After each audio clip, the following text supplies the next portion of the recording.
नेपाल सरकारले 20 वर्षीय कृषि नीति योजना बनाएको छ। त्यो योजना अन्तर्गत यसमा सबभन्दा पहिले सुधार गर्नुपर्ने कुरा के हो भने कृषि क्षेत्रलाई सरकारले उचित बजेटको व्यवस्थापन, आधुनिकीकरण, व्यवसायीकरण, औद्योगिकरण र किसानले उत्पादन गरेका वस्तुको मूल्य निर्धारण, भण्डारण सरकारले खरिद गर्ने र बजारीकरण गर्ने। तेस्रो विषय भनेको जुन खेती प्रणाली हो, अहिलेको जुन खण्डीकरण खेतीले उत्पादन वृद्धि गर्नको लागि सामूहिक खेती गर्नुपर्ने हुन्छ। दोस्रो, सरकारको नीति निजी क्षेत्र, सहकारी क्षेत्र र सहकारी क्षेत्र तीन नीतिको आधारमा, चक्लाबन्दीको आधारमा खेती प्रणालीलाई हामीले व्यवस्थित गर्न सक्यौँ भने देशको उत्पादनलाई, र अहिले पनि देशमा 65% किसान अहिले पनि आश्रित छ, निर्वाहमुखी पेसा हो यो। त्यसकारणले यसलाई आकर्षणको पेसा बनाउने, उत्पादन क्षेत्रलाई वृद्धि गर्नको लागि कृषिको एउटा ठोस नीति अवलम्बन गरेर अगाडि बढ्नुपर्ने हुन्छ र यसले देशको समृद्धिको यात्रालाई र देशमा हैन जुन व्यापार घट्टा छ त्यसलाई न्यूनीकरण गर्छ र देश आत्मनिर्भर हुन्छ। यी आत्मनिर्भर गर्नको लागि नीतिगत सवालको भन्दा अब सिँचाइको व्यवस्था हुनुपर्ने हुन्छ। त्यसमा हैन मल खादको, र यो मल खादको समस्या नेपालमा धेरै लामो समयदेखि अनुदानमा आधारित मल खाद र अहिले पनि मल खादको हाम्रो देशमा सरकारको बजेट विनियोजन हुँदा पनि जुन प्रणालीबाट अहिलेसम्म मल खादको जुन गोलपत्रको आह्वानबाट खरिद प्रणाली, त्यो प्रणालीले समयमा कहिले पनि हैन मल खाद उपलब्ध नहुने, किसानले चाहेको बेलामा ढिलो हुने।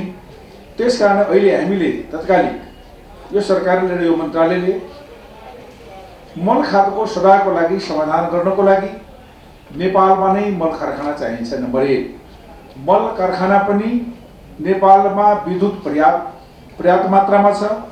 विद्युतमा नै आधारित मल कारखाना चाहिन्छ। अहिले ग्यासबाट मल कारखाना जुन निर्माण भइरहेको छ त्यसले हाम्रो देशमा मल कारखानाको जुन हाम्रो आवश्यकता मल कारखाना के हो भने 100 लाख मेट्रिक टन युरिया चाहिन्छ, 2 लाख मेट्रिक टन डिएपी र पोटास मिलेर 8 लाख चाहिन्छ।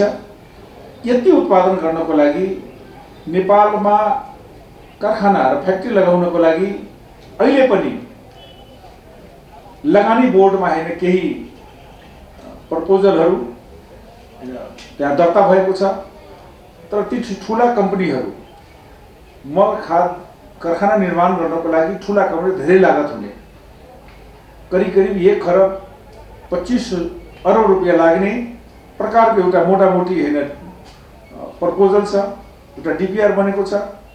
त्यत्रो लगानी गर्दा नेपालमा उत्पादन हुने मल खाद नेपालको आवश्यकता भन्दा अरू बजारको आवश्यकता छ। त्यो सम्बन्धित फ्याक्ट्रीले, सम्बन्धित कारखानाको हैन उसले जे उत्पादन भएको मल कारखाना कहाँ लाने एउटा सवाल छ। दोस्रो हैन ग्यासबाट उत्पादन हुने, त्यसकारण ग्यासको पनि समस्या छ। त्यसकारण हामीले अहिले नेपालको यो विद्युतमा आधारित केही देशहरू, जर्मनहरूसँग त्यो नयाँ प्राविधिक एउटा यो मल फ्याक्ट्री निर्माण गर्नको लागि नयाँ प्राविधिक हिसाबले विद्युतमा नै आधारित फ्याक्ट्री निर्माण गर्नको लागि एउटा छलफल भइरहेको छ। त्यसको कुनै सुनिश्चित भएको छैन र ती फ्याक्ट्रीहरूले लगाउने जुन देशहरू छन्, खास गरिकन यसमा जर्मन र थाइल्यान्ड हो। र हामी उहाँहरूको भनाइ के हो भने हामी 2 लाख मेट्रिक टनको, सबै प्रदेशमा 2 लाख मेट्रिक टनको नेपालको आवश्यकता जति नै विद्युतमा आधारित हामी मल उत्पादन गर्ने, मल कारखाना गर्ने भनेर उहाँहरूले एउटा सामान्य छलफल भएको छ। डिटेल उहाँहरूले केही दिनमा ल्याउनुहुन्छ। त्यस्तो ल्याएको खण्डमा मलाई चाहिँ कि त्यसको प्रबल सम्भावना हुन सक्छ। एउटा त्यो। दोस्रो भनेको अहिले जिड नै अहिले मल खरिद गर्नको लागि विगत सरकार र अहिले पनि हामीले त्यसै आधारमा केही देशहरूलाई हामीले जिटी जिटुको नै होइन कुरा गरेका छौँ र केही पत्रचार भएको छ। र अहिले अवस्था कस्तो हो भने आजभन्दा 1 वर्ष पहिले मूल्य जुन अन्तर्राष्ट्रिय बजारको अवस्थामा $300 पाउने मल खाद अहिलेको अवस्थामा होइन, कहिले 900, कहिले 1000, 1100सम्म त्यो सधैँ मूल्य चाहिँ उतार चढाव भइराख्ने। र यसले के भने अहिले 300 गुणाएर मल खाद युरियामा बढेको छ।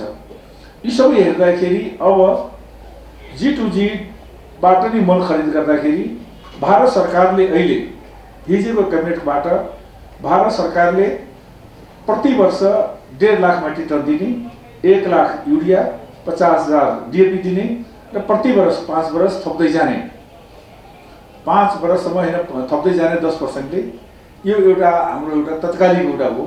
तर हाम्रो देशको प्रति साल आवश्यकता भनेको अहिले कमसेकम 5 लाख मेट्रिक टन चाहिन्छ।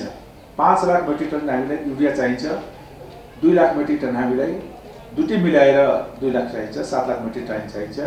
यो दिनको लागि अब त्यहाँको सम्झौता भइसकेपछि या त हामीले आवश्यकता छ भने एउटा खरिद प्रक्रिया हाम्रो छ। दोस्रो अन्य देशहरूसँग जुन पत्रचार गरेका छौँ, अहिले कुनै पनि देशले हामीले त्यो पत्रचारको आधारमा अहिले पत्र पठाएको छैन। हामी फेरि अर्को देशसँग पनि हेर्ने प्रयास गर्छौँ, किनकि भारतले त्यति नै दिने भइसकेपछि त्यसको हेर्ने वैकल्पिक विधि प्रक्रियाहरू हामी अगाडि प्रयास गरेका छौँ र गरिरहन्छौँ। त्यसरी चाहिँ G2G मान्य गरिदियो भने यसको समस्या हल हुन्छ। तेस्रो समस्या भनेको G2Gबाट गर्दै जाँदा जुन प्रकारको तेलको स्वचालित मूल्यमा जुन प्रकारले सरकारले जुन प्रक्रिया विधि अपनाएको छ, मल खादको लागि पनि त्यही प्रकारको विधि स्वचालित मूल्य अप डाउन, किनकि बजारमा अप डाउन भइरहेको छ। विश्वमा अहिले इनर्जीको कमी भएको छ, त्यसकारणले सबै देशहरूले निर्यात बन्द गरिदिएको छ। निर्यात बन्द भएको बेलामा यसलाई जुन स्कार्सिटी छ, जुन अहिले समस्याहरू छन् त्यसलाई समाधान गर्नको लागि दोस्रो चरणमा तेल जस्तै यसलाई चाहिँ नेपाल सरकारले व्यवस्थापन गर्नुपर्ने हुन्छ। यसले चाहिँ एउटा समस्याको हल हुन्छ। एक दोस्रो विकल्प भनेको अहिले भर्खरै हामीले एउटा कार्यविधि बनाएर प्रदेश सरकारसँग हामीले निर्णय गरेर पठाएका छौँ, कार्यविधि बनाएर पठाएका छौँ।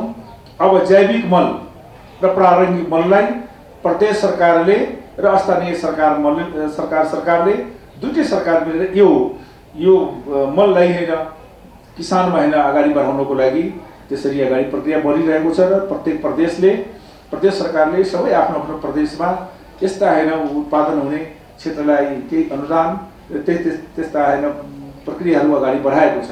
त्यसका निकट भविष्यमा पनि हाम्रो अब के छ भने अहिले अर्ग्यानिक उत्पादनको होइन बजार छ, स्वास्थ्यमा यसको असर पर्छ। त्यसकारणले जैविक मललाई नै हामीले प्राथमिकतामा राखेका छौँ। र यो अहिले जुन उत्पादनलाई बढी बनाउने जुन प्रकार हो त्यसलाई भूमिलाई पनि उर्वरा शक्ति कम हुन्छ।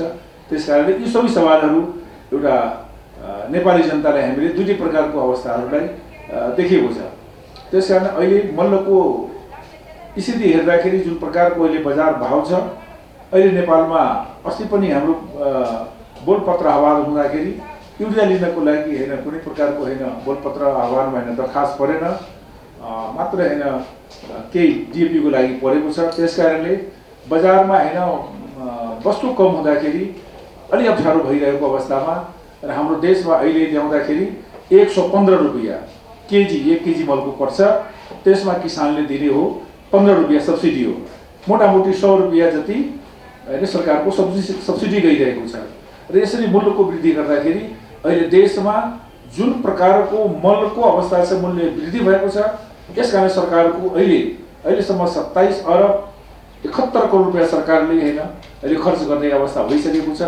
र यसले पनि होइन मलको समस्या हल हुने स्थिति देखिँदैन, किनकि सब्सिडी वृद्धि भएकोले अब देशमा मल खाद नेपाली जनतालाई आवश्यकताको अनुसार पुरा गर्ने हो भने मलाई चाहिँ कि अब धेरै सब्सिडी चाहिन्छ। हामीलाई किसानलाई धेरै सब्सिडी चाहिन्छ। त्यो मोटामोटी अहिलेसम्म होइन करिब 45-50 अरब जति सब्सिडी अब चाहिन्छ। सरकारले पैसा दिनुपर्छ मल खादमा, अहिले 27 अरब छ। त्यसकारण सबै समग्रमा हेर्दाखेरि अब सरकारको पनि एउटा अवस्था छ आर्थिक रूपमा। त्यसकारणले प्रारम्भिक यो मललाई नै बढी हामीले प्राथमिकता दिनुपर्दछ। अन्य वैकल्पिकहरू होइन उपायहरू पनि के छ भने किसानले पनि आफ्नो किसानले पनि आफ्नो होइन अब मल खाद आफै होइन पालन यो सबै गरेर अलिकता यसलाई सजीकरण बनाउने पर्ने छ। त्यसलाई मल खादको स्थिति यो रहेको छ। त्यसरी अब उखुको कुरा उठेको छ होइन। अब सरकारले विगतमा 544 रुपियाँ थियो, यसपालि सरकारले त्यसमा होइन 62 रुपियाँ पहिले दिन्थ्यो, अहिले 5 रुपियाँ थपेर 70 रुपियाँ भयो। त्यस कारणले किसानको मूल्य चाहिँ अब 544 मा 65 रुपियाँ जोडिएको थियो, अहिले 590 रुपियाँ किसानलाई सरकारले दिने निर्णय गरेको छ। अस्ति कैबिनेटबाट भएको छ र मलाई चाहिँ कि यो निर्णय यो उत्पादन जुन हाम्रो उखुको हो त्यसमा होइन रिकभरी धेरै कम आउँछ। त्यसले किसानले पनि नोक्सान हुने, किसानहरू पनि होइन उखु पेसाबाट अलिकता हतोत्साहित हुने। विगतभन्दा होइन क्रोसिङ कम भएको छ। विगतमा 2 करोड होइन कुन्टल उत्पादन हुन्थ्यो भने क्रोसिङ हुन्थ्यो भने अहिले 1.25 करोड छ। भन्दाखेरि सरकारले दिने आन्दोलन सबै पुगिरहेको छ र त्यस कारणले अहिले रिकभरी बढाउनको लागि नयाँ प्रजातिको होइन उखहरूको होइन नसलहरू ल्याएर चाहिँ विकास भइरहेको छ। त्यस कारणले यो उचित किसान र उद्योग र सरकार बिचमा बसेर एउटा समन्वय गरेर मूल तोकिएको हो। मलाई चाहिँ यो मूल सरकारले तोकेको उचित नै छ। त्यस कारणले उखुको अवस्था यो हो। अब देशको समृद्धि यात्रा गर्नको लागि 27% GDP किसानले नै गर्छ र किसानको उत्पादन वृद्धि गर्नको लागि देशको अर्थतन्त्रलाई धानिरहेको छ। त्यसकारण कृषि क्षेत्रमा होइन बढी प्रभावकारी हुनुपर्ने हुन्छ। दोस्रो अब यो प्रधानमन्त्रीको होइन भारत जुन यसले भ्रमण छ, यो भ्रमणमा हाम्रो मन्त्रालयको सहसचिव जाने हिजो कैबिनेट निश्चित भएको छ र मलाई विश्वास छ कि अब यो प्रधानमन्त्रीको भ्रमणमा यो मल खादको जुट भएको छ होइन। त्यसकारण त्यहीबाट एउटा एमओयू हुने सम्भावना छ र त्यसपछि पुनः भारत सरकारसँग हामीले 5 वर्षको लागि नै हाम्रो नेपालको आवश्यकतालाई पुरा गर्नको लागि दिनको लागि पनि प्रयास हुने होइन अब प्रयास हुनेछ। त्यस कारणले अहिले चाहिँ यति सम्झौतालाई कार्यान्वयन भएर अहिले तत्कालिक हाम्रो नेपाल सरकारसँग अहिले पनि 12,000 मेट्रिक टन अहिले पनि हामीसँग युरिया मल खाद छ, डिपी मिलाएर दुईटै मिलाएर। अहिले पनि किसानलाई गेहूँ खेतीमा एकैचोटि पानी पर्दाखेरि एकैचोटि किसानको होइन एकैचोटि समस्या आउने भयो, एकैचोटि माग बढ्ने भयो। त्यस कारणले अलिकता कठिनाइ चाहिँ वितरण प्रणालीमा थोरै समान छ, किसानले चाहेको अनुसार हुँदैन। अहिले पनि गहुँ खेतीको लागि पर्याप्त होइन मल खादको व्यवस्था छ, बिजनको व्यवस्था छ। विगतभन्दा अहिले अन्तर्राष्ट्रिय नै समस्या भएको नाताले मलाई लाग्छ कि यो मल खादको होइन आपूर्तिमा असहज वातावरण बनेको छ र सरकारले यो सहज वातावरण बनाउनको लागि केही दिनमा हामीले नेपाली किसानलाई पाउने मल खादको अन्य जुन कीटनाशक औषधिहरू उत्पादनसँग जोडिएका विषयवस्तुहरू यसलाई अहिले आयातमूलक छ, निर्यातमूलक र उत्पादन बढाउनको लागि यो सरकार र कृषि मन्त्रालय यसमा तत्परता छ र आउने दिनमा होइन केही उत्पादनहरू वृद्धि भएको छ र केही चिजमा हामीले आत्मनिर्भर भएका छौँ। मासुमा भएको छ, दुधमा हुने सम्भावना छ, माछामा हुने सम्भावना छ र धेरै ठाउँमा हामीले निर्यात पनि गरिरहेका छौँ। यसको मूल कारण ठुला देशहरूसँग हाम्रो किसानहरूको सब्सिडीको कारणले सबै क्षेत्रमा अलिकता हामीलाई जुन अप्ठ्यारो परिरहेको छ। तर बिस्तारै होइन सरकारको 20 वर्ष नीतिमा जुन नीति बनेको छ त्यो नीतिलाई कार्यान्वयन गर्दै हामी अगाडि जाने हो। निकट भविष्यमा होइन कृषि पेसालाई मर्यादित पेसा बनाउने, चक्लाबन्दी गर्ने र उत्पादनलाई वृद्धि गर्ने, आत्मनिर्भर बनाउने र निर्यातमूलक देश बनाउने, ताकि हाम्रो देशका होइन विदेशमा गएका युवाहरूलाई होइन सरकारले पनि र यो मन्त्रालय पनि केही योजनाहरू ल्याएको छ। हामी चाहन्छौँ कि नेपालमा युवा शक्तिहरू विदेशमा नगएर कृषि ऋणको होइन व्यवस्था गरिएको छ, किसान पहिचानको व्यवस्था गरिएको छ। त्यस्ता युवाहरूलाई सहजीकरण गर्नको लागि सहकारीको माध्यमबाट अनुदानको व्यवस्था छ र अनुदान कमसेकम होइन उत्पादन गर्ने होइन जनशक्ति किसानहरू पुगोस् त्यस प्रकारको हुने प्रयास भइरहेको छ। यी सबै अवस्था हेर्दाखेरि नेपालको हावापानीले नेपालको होइन कृषि क्षेत्रलाई धेरै राम्रो सम्भावना भएको हावापानीले हामी चाहन्छौँ कि हामी देशलाई आत्मनिर्भर बनाऊँ, देशलाई गौरवलाई बढाऊँ, देशलाई निर्यातमूलक बनाऊँ। देशको समृद्धिको यात्रा भनेको यो 65% किसान जो पेसामा छ ती पेसाबाट यसलाई नयाँ प्राविधिक हिसाबले नयाँ उत्पादनको क्षेत्रलाई पहिचान गरेर नयाँ क्षेत्रलाई यो जुन प्रकारको सरकारको त्यसरी हामी अगाडि बढ्न गइरहेका छौँ। मैले मन्त्री सम्हाल्दाखेरि जुन बोलपत्र आह्वानबाट 455 रुपियाँमा लिएको र त्यसको लामो प्रोसेस हुँदाखेरि एकैचोटि चाहिँ 900 जस्तो होइन जुन मेट्रिक टनमा बढ्यो डलरमा, त्यस कारणले ती ठेकदारहरू आउँदै आएन। कतिलाई होइन कारबाही गरिएको छ होइन, कति अलिक थोरै ल्यायो। अहिले जुन केही आएको छ त्यसै मध्यमबाट आएको छ, पहिले लियो त्यसले ल्यायो, धेरै ल्याउन सकेन। त्यस कारणले यो अभाव भनेको अन्तर्राष्ट्रिय अभाव हो। अहिले पनि हाम्रो 1.5 लाख मेट्रिक टन अहिले पनि नेपाल सरकारले खरिद गरेको ठेकदारले लिएका अहिले पनि चीन सरकारको आफ्नो नीति कार्यालय त्यहाँबाट आउने अवस्था छैन। हाम्रो देशको अहिले चीन निर्यातै बन्द गरिदियो। हाम्रो 1.5 लाख मेट्रिक टन छ, 1 लाख होइन युरिया छ, 50,000 छ। हामीले धेरै प्रयास गर्यौँ त्यहाँबाट ल्याउनको लागि। यो नाकामा 10,000 मेट्रिक टन आएको थियो र हामीले धेरै प्रयास गर्यौँ होइन, सरकारले धेरै प्रयास गर्यो। त्यहाँ हाम्रो सबै होइन सचिवजीहरू त्यहाँ जानुभयो होइन, सीमामा जानुभयो। तर यो कोभिडको कारणले उहाँहरूले त्यो नाकाबाट 2 ट्रक सधैँ आउने, 2 ट्रक सधैँ आउने, त्यसले हेर्न अहिलेसम्म होइन 1400 मेट्रिक टन आयो। त्यस कारणले अन्तर्राष्ट्रिय परिस्थितिको कारणले पनि र उत्पादन नै होइन कमी भएको कारणले पनि पाउने अवस्था त बन्नु पर्यो। अहिले पनि हामीसँग होइन 15-16 अरब के अरे 13 अरब रुपियाँ छ अहिले पनि हामीसँग, तर खोइ कतै पाइरहेको छैन। किनेको मल खाद्य ल्याउने अवस्था छैन। बल्ल बल्ल भारत सरकारले अहिलेको क्राइसिसको बेलामा, अहिले किसानको होइन उत्पादनको बेलामा हाम्रो नेपाली जनतालाई परेको समस्यालाई अहिले भारत सरकारले हेर्ने दिने अस्ति चाहिँ निर्णय नेपाल सरकार निर्णय गरेको छ, पछि भारत सरकारले निर्णय गर्यो भन्दाखेरि यी सवालहरू चाहिँ छ। त्यस कारणले पैसा खरिद गर्दा पनि पैसा हुँदा पनि होइन समान्तर बजारमा पाउनु पर्यो, यति मूल्य बढेको छ। त्यस कारणले जे भए पनि हामी नेपाली किसानको जुन मल खाद्यको आवश्यकता छ त्यो केही दिनमा हामीले पुरा गर्छौँ भने प्रतिबद्धता अस्ति पनि जारी, अहिले पनि तपाईँहरूको बिचमा यो मल खाद्यको समस्या केही निकट समयमा यो समाधान हुन्छ।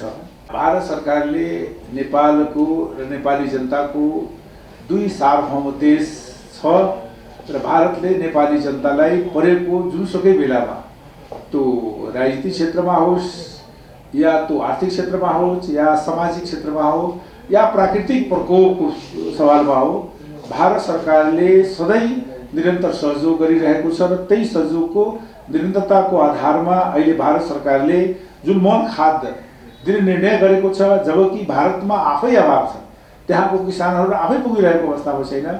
तर पनि नेपालको किसानलाई नेपाललाई एउटा छिमेकीको नाताले उहाँले आफ्नो होइन किसानको भागबाट उहाँले पाउनेबाट अहिले 1.5 लाख मेट्रिक टन दिएको छ। हामी चाहन्छौँ कि 5 लाख मेट्रिक टन प्रति वर्ष भारत सरकारले दियोस्। त्यसरी हाम्रो प्रयास हुँदा पनि तर निकट भविष्यमा मलाई लाग्छ कि सबै केही दिनमा, केही महिनामा या केही वर्षमा यो मल खाद्यको सरलीकरण हुन्छ। त्यसले होइन स्वाभाविक रूपमा यो मलको समस्याहरू हल हुन्छ। केही महिनाको लागि यो समस्या छ। त्यस कारण भारतले अहिले जुन मल खाद्य दिएको छ भारत सरकारप्रति हामी धन्यवाद दिन चाहन्छौँ।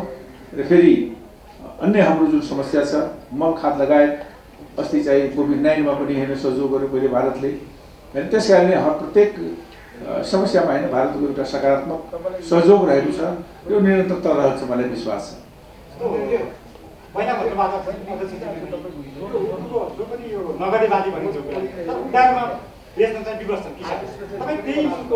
त्यही स्थानको तपाईँ मन्त्री, यो सरकारले किन ती समस्यालाई समाधान गर्न सकेन?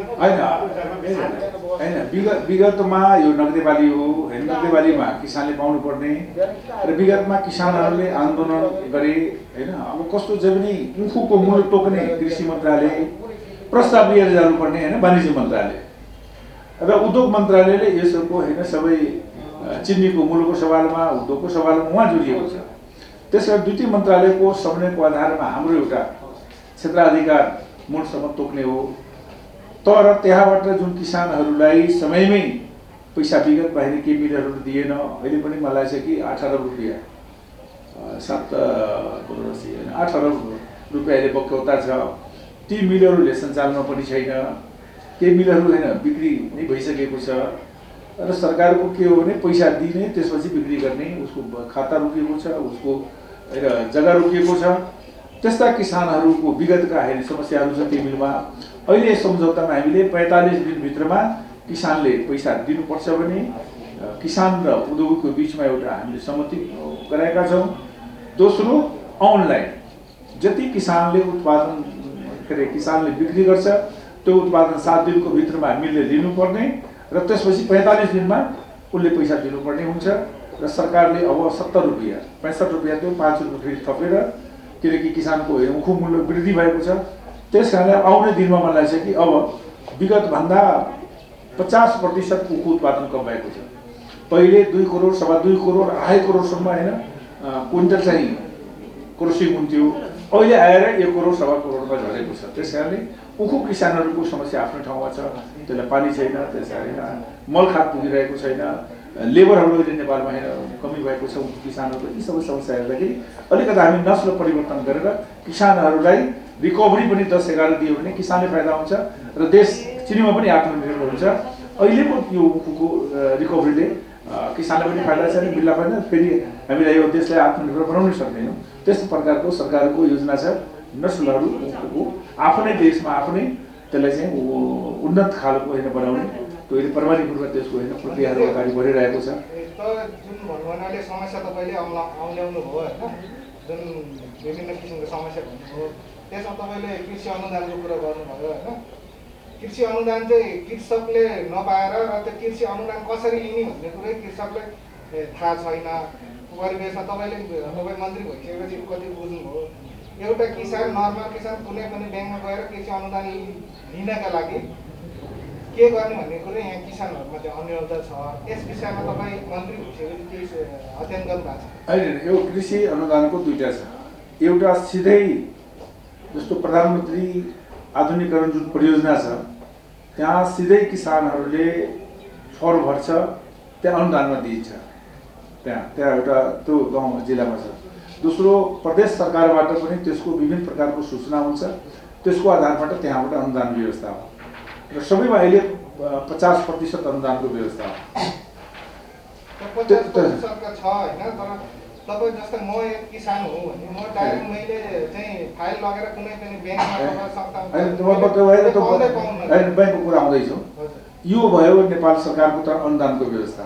हाम्रो यहीबाट केही सूचना निस्किन्छ, प्रकाशन हुन्छ, त्यो अनलाइनमा राखिन्छ। त्यहाँ जुन किसान मापदण्डको हिसाबमा डिपिआरपी छ उसले पाउँछ।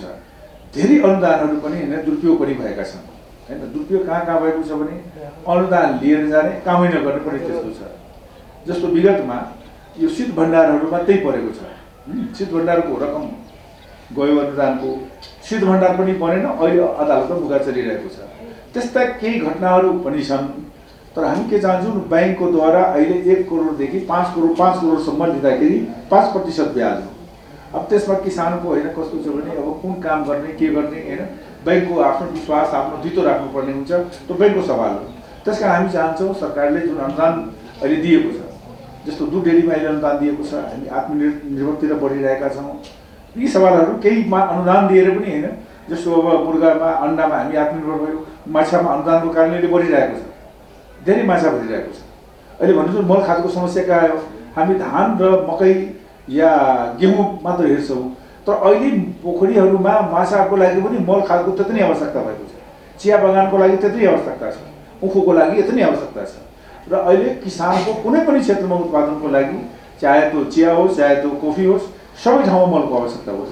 त्यस कारणले डिमान्ड पनि मलको धेरै हो।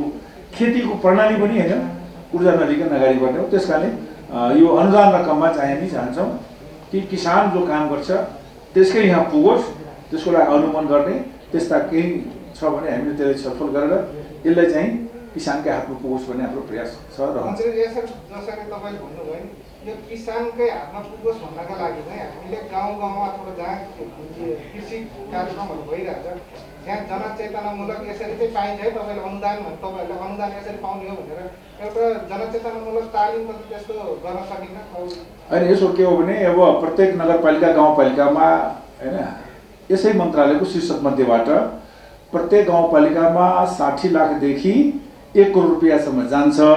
त्यो कृषि अनुदान नै हो। यो कमसेकम 4 अरब रुपियाँ हो। 736 गाउँपालिकामा 4 अरब रुपियाँ, मोटामोटी 4.25 अरब रुपियाँ जान्छ।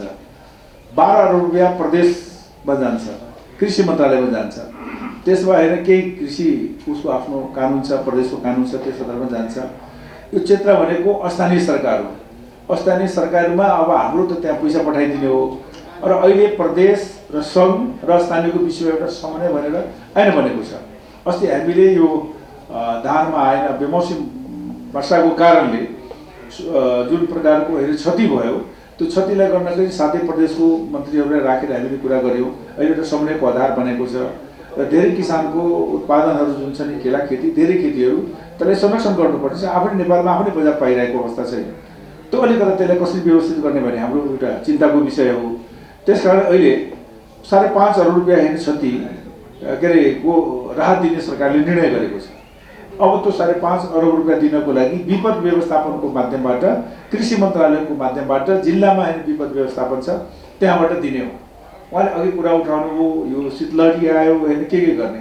अहिले प्रत्येक नगरपालिकामा प्रत्येक प्रदेशमा र सरकारको यहाँ पनि कानुन रूपमा होइन विपद व्यवस्थापनको व्यवस्था छ।